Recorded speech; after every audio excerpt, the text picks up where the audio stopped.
Good morning, buenos dias. It's wonderful to be together this morning. And it has been such a great church weekend. I want to take a moment and invite you to look around. These are flags from the Indian diaspora. Just one beautiful part of our Diwali celebration last night. I can't thank Andrea Durham enough, and I want to invite you to give her a round of applause.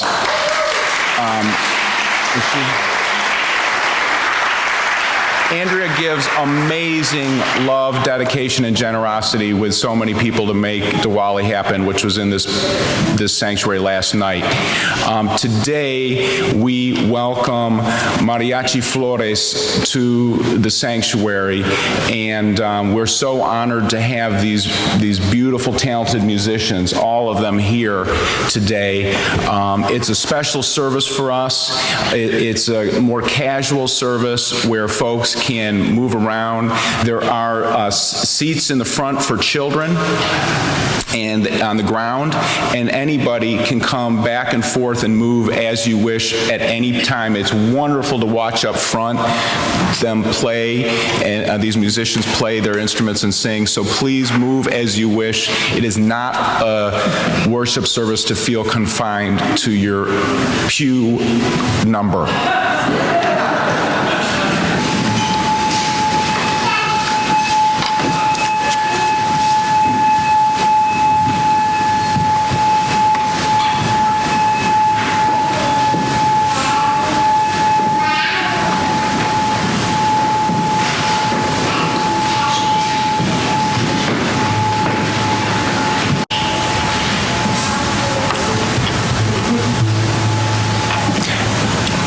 Come into this house of hope.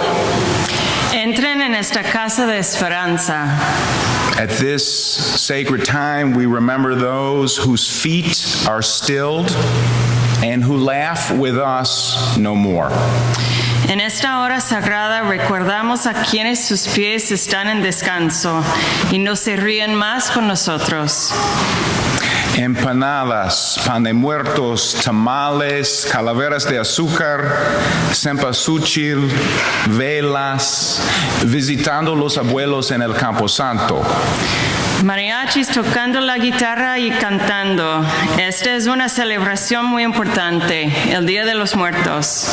Nosotros estamos aquí para celebrar en nuestra comunidad religiosa. Empanadas, sweetbread, tamales, sugar skulls, skeletons, marigolds, candles, visiting the grandparents in the cemetery. Mariachis playing guitar and singing. This is a very important celebration, the Day of the Dead. We are here to celebrate in one religious community. Bienvenidos a nuestra celebración de la vida. Welcome to our celebration of life.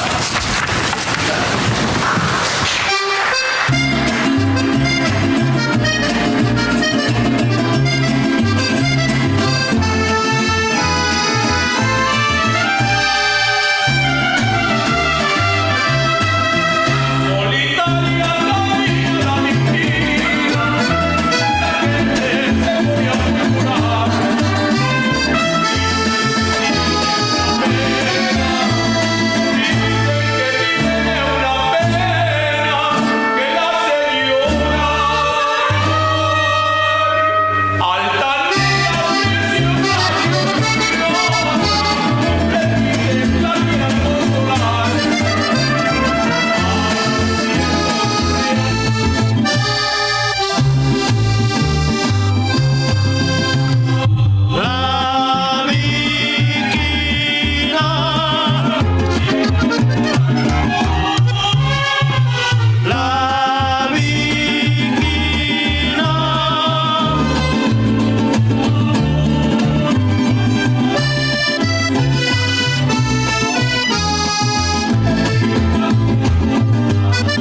words for our chalice lighting come from Spark of the Universe by Leslie Pole Cosbow.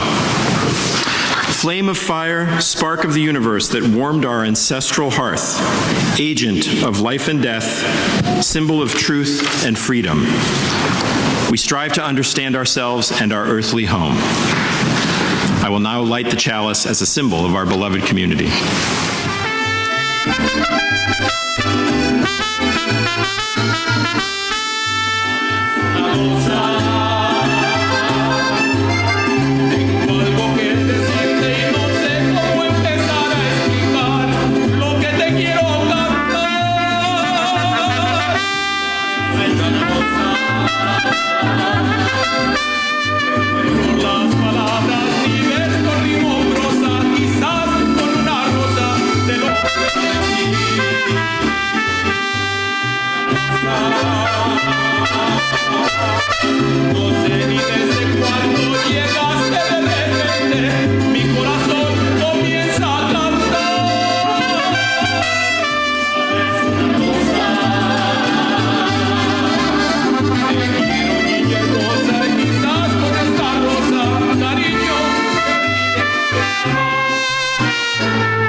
Our service honors Dia de los Muertos, which in English means Day of the Dead. We've been honoring Dia de los Muertos and the beauty of its traditions here for many years. For most of us, we should think of ourselves as respectful guests at a holiday that belongs to others. Yet all of us belong here in celebration of those who have died and in celebration of our ancestors. There are three streams, probably more, that flow into this pool of memory and celebration. And I'd like to talk about three of these streams today. The first stream: did you know that Universalists began observing a holiday known as All Souls Day as early as 1878? It was generally on a Sunday following November 2nd. Originally, this is a Christian holiday. All Souls was a time to celebrate Christians who had died and gone to heaven. But the Universalists of Boston added a revolutionary twist and made a point to call their All Souls Day a time to affirm all those who had died, not just Christians. In the 19th century, Universalists believed that everyone who died goes to heaven. And in modern times, we can say that our Universalist heritage teaches that we are all equal and deserving of love, even beyond death, however you want to think about the big picture after we die. So All Souls Day has even deeper roots as a Christian holiday. It goes back hundreds of years. It's a tricky history. It's linked to the invasion of Christianity into other lands, colonialization. Christians often merged their holidays with native or indigenous celebrations when they moved into places inhabited by other people. So this is the case with our second stream, the Celtic festival Samhain, which was absorbed into the Christian tradition of Halloween. Now, Halloween itself is a contraction of All Hallows Eve, which was part of this All Souls celebration. But Samhain is celebrated as a harvest festival, marking the time of the end of summer and the beginning of winter. Samhain's been around for at least 2,500 years. There's one Samhain-derived ritual that's probably familiar to you, and that's trick-or-treating. This comes from the Celtic practice of dressing up as spirits and fairies, perhaps to not draw attention to yourself, or perhaps just to join the fun when the doorway opens between the fairy world and the human realm. And then our third stream, of course, is Dia de los Muertos, an ancient holiday among the indigenous people of Mexico, long before European Christians came to the Americas. Indeed, long before Jesus was even born. This holiday dates back at least 3,000 years.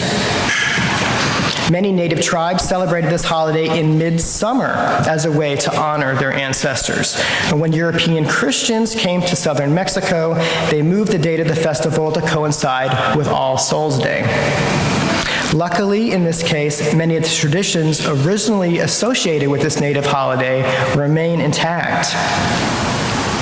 So today, knowing this history, this tricky history, this rich history, we want to honor all three streams of tradition that, like this pool of water, reflect back a call to remember loved ones whose lives have ended. How do we honor them? We dust off our photographs and put them back into our daily lives. We talk about them. We talk to them. We do this so our friends and family and community might learn about the sadness inside us, but also the joy that their lives and that their memories of them still bring. So we're going to watch a short film next, and it's about the traditions of Dia de los Muertos.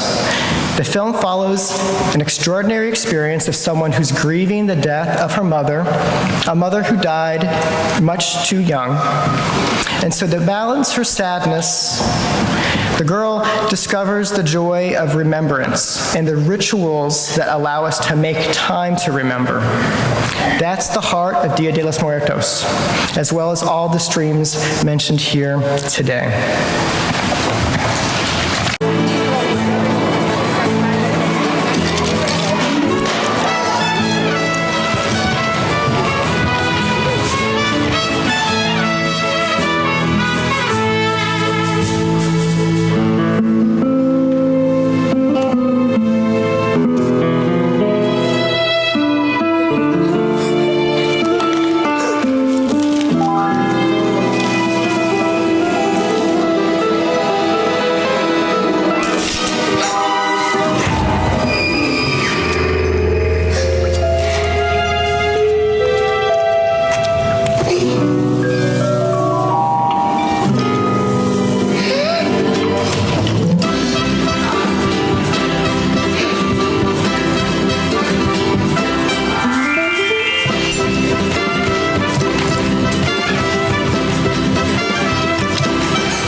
Christ.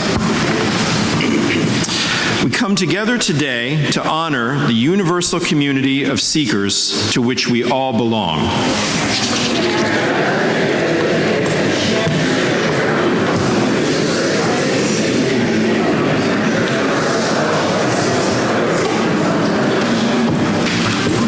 We call into our presence this hour our ancestors, whose love, labor, and commitment made it possible for us to be here now.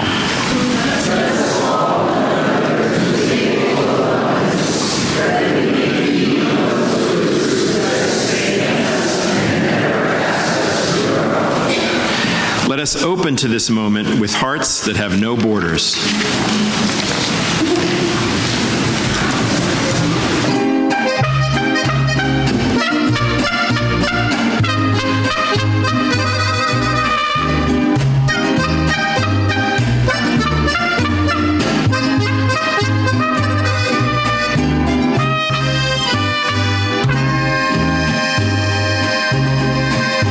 Al pastor con su rebaño, al despuntar la mañana,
it's beautiful to have this experience every year because you know for a fact that every year we have some in the room and in the community who are really hurting with fresh grief of a loss, and it doesn't have to be a recent death to be raw. So we come together for all the, and all those experiencing the harder places of grieving, we lift them up with condolences and loving prayers at this moment.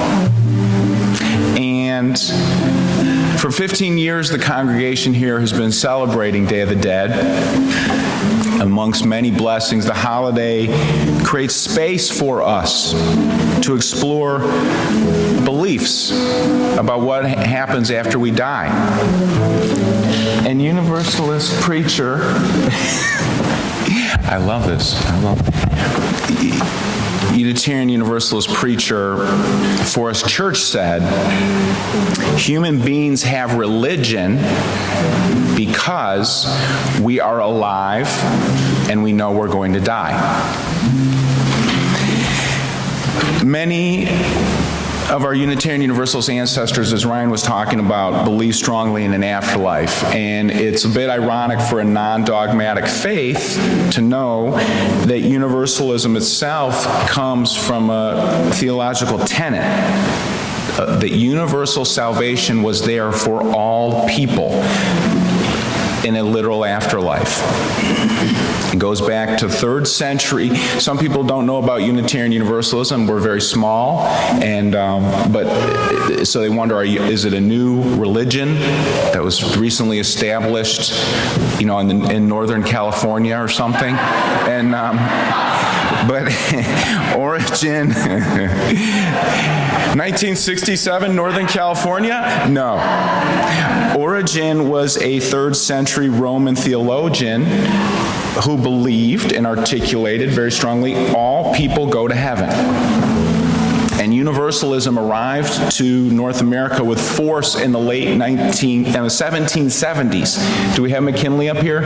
Yes. So, by the way, the Regional Unitarian Universalist Women's Retreat is happening next weekend at Murray Grove on the Jersey Shore, a place where John Murray first arrived, and coming from England.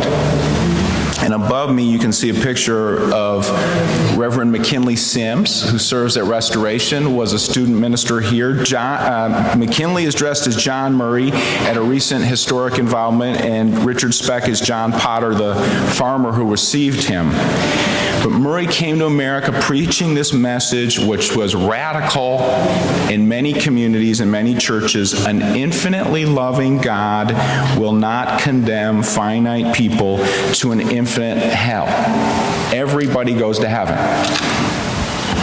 And this was contagious enthusiasm for a new way of doing religion. At one time, Philadelphia had 8 Universalist churches on its own. And like many places in the history of religion, the pendulum tends to swing on many issues.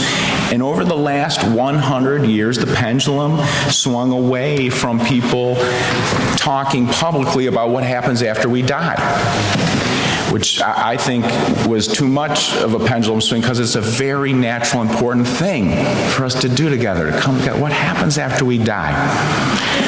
And I mentioned before in my pulpit, I know colleagues who have lost people as they were preparing to die, saying, this isn't a place that's going to support me, because you don't even talk about it. I'm going somewhere else to die. And it does not have to be that way. That really pains me. And we've seen so many counterexamples that I think it's important for us to lift up with and for each other of the religious UU community helping people feel like they belong to a place that connects them with the cycles of life, love, and death. Life, love, and death. Daniel Gregoire, who was a minister here, and I both did our internship in Annapolis, Maryland, and there's a group of 20 ministers who did their internships there, and we're sort of a family with each other. And one of our colleagues, Nancy Schaefer, learned in her 50s that she had terminally ill cancer. And we were devastated by the news of her illness. She learned about this in 2011 and lived less than 12 months after the news. She left her job as assistant minister in Ann Arbor, went back to Davis, California, where she's from. And Nancy wrote, she picked up a pen and wrote every day of her last 11 months something. And it's in a book that I recommend strongly, While Still There Is Light, Writings from a Minister Facing Death. And this is about courage, this is about integrity, this is about vulnerability, and this is somebody articulating a way in which we can belong to each other in religious community as we deal with death and dying ourselves. I was thinking about this ceremony more lately, that all of us will be remembered in a ceremony like this someday. So we belong to this ceremony not just by the loved ones we're lifting up in our hearts today, but also knowing we're going to be a part of it down the road in a different way that's very powerful. Nancy wrote in her dying months, "I don't plan anything now. I live day to day. I live with uncertainty. I just let things happen." And she said, I've been thinking this may be the strongest time in my life. I may be stronger now than I ever have been, even emotionally and spiritually. She says, "When it is time, I do not imagine that I will be afraid to die, only curious, eager even to know what is next, which I imagine will be quietly breathing my way into safety. I believe that I will be greeted there by my great-grandma and my great-aunt Dorothy and Jesus and anyone else who I might have loved. I expect a peaceful passing, not violent, sad and too soon, but at my own pace." Working through her fears, hopes, joys, and sorrows at her time of dying, Nancy provided us a gorgeous example of how our faith can support us. And it does harken back, as Ryan says, to so much of the history. One of the most popular names of our churches is All Souls. All souls connect now and in an afterlife. Emerson and Thoreau believe strongly that after we die, we all go to be a part of one oversoul. The individual souls go back to being connected to one oversoul. And this tradition, this rich way of thinking about love, life, death, I think provides so much of what so much of us long for deeply, connecting with others. We don't want to be siloed off in our religious communities. This holiday helps us remember in many Eastern, African, Latin American cultures, there's much less dualism between life and death. Concepts of stopping life and starting death don't even really make sense to many people. Life is contemplated as a continuum in which death serves as a marker of change, not an ending. I believe, I don't share about this enough, I believe, there's a lot of stuff I don't know about what happens after we die, but I believe that after death there is nothing to worry about. I believe that after a person dies, their energies of love, courage, and hope continue to flow in the world and other people. And I believe that after a person dies, their souls live on in the memories we have of that person. That's one way the soul lives on. Whose memory is alive with you today? Whose memory is alive with you today? Their love is living on in you as you belong right here, right now, and we belong right here, right now.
anhelaba este momento